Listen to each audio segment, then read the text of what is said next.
Usually I like to talk about books on the level of like a whole book or a story on the level of a story where there's a discussion of plot or a discussion of characters.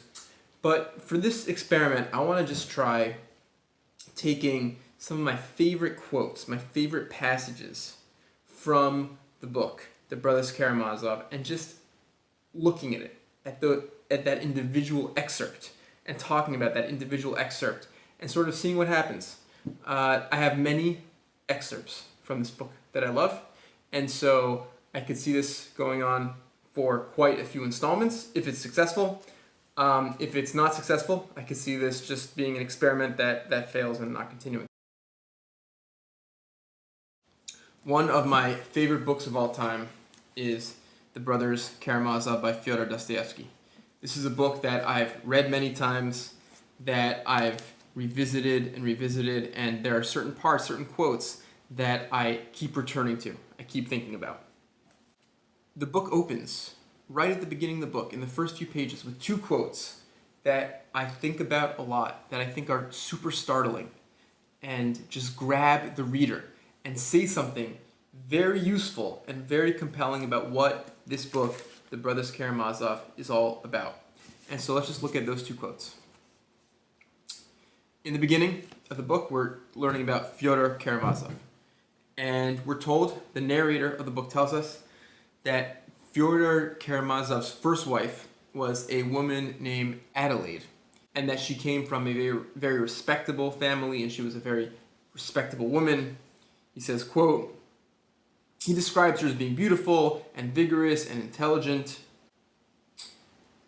And he says that you might be wondering, how is it that such a woman, such an impressive woman, married Fyodor Karamazov, who, in the words of our narrator, is a worthless wretch. He's a buffoon.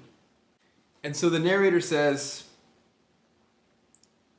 he can't explain it, but he gives us an anecdote to say that these things actually happen, even if it's surprising to you, the reader.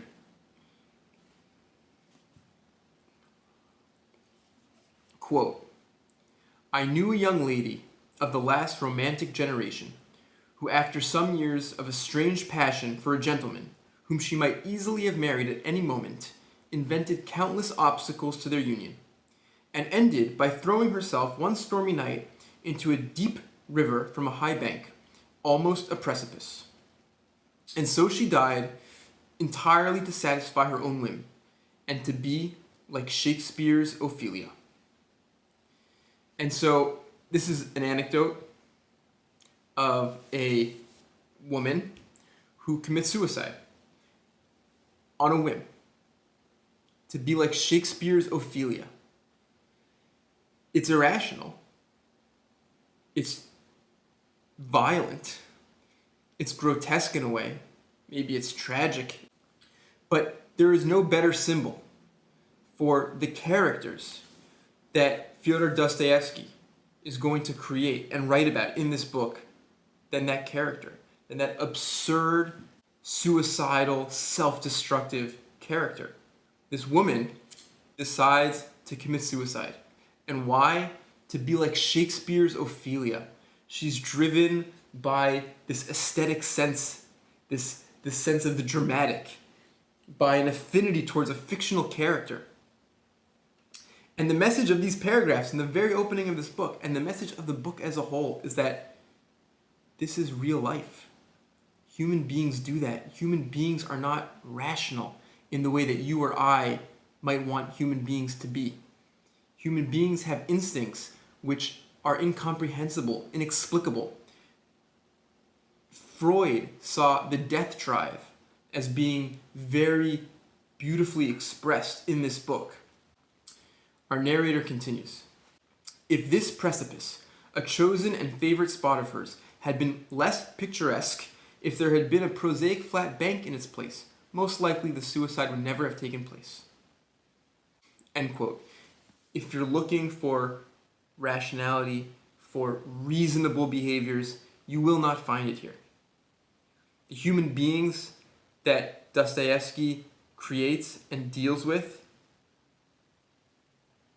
are realistic, and they're complex like real life is complex. And they're absurd and tragic and frustrating in the way real human beings are all those things.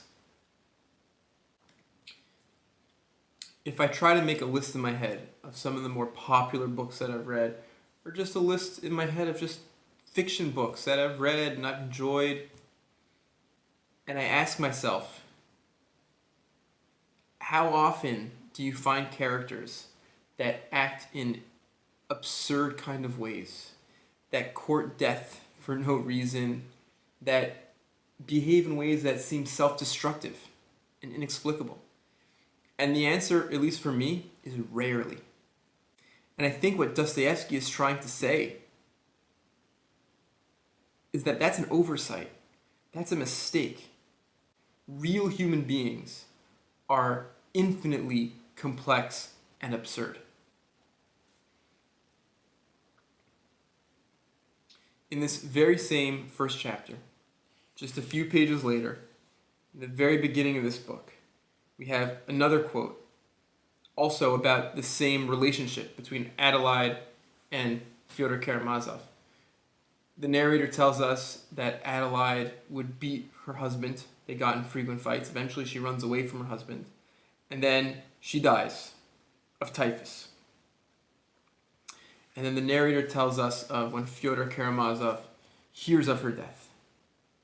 Quote, Fyodor Karamazov was drunk when he heard of his wife's death. And the story is that he ran out into the street and began shouting with joy, raising his hands to heaven. Lord, now lettest thou thy servant depart in peace. But others say he wept without restraint, like a little child, so much so that people were sorry for him, in spite of the repulsion he aroused. It is quite possible that both versions were true, that he rejoiced at his release and at the same time wept for her who released him. As a general rule, people, even the wicked, are much more naive and simple-hearted than we suppose. And we, ourselves, are too. This is one of the central messages of this book. Human beings are contradictory, human beings are complex, human beings are driven by contradictory emotions, and emotions can be experienced in contradictory ways. And it's true in these characters, and I think on a deeper level, what the book can accomplish and what the book can say is that it's true in us and can help us identify these aspects of ourselves.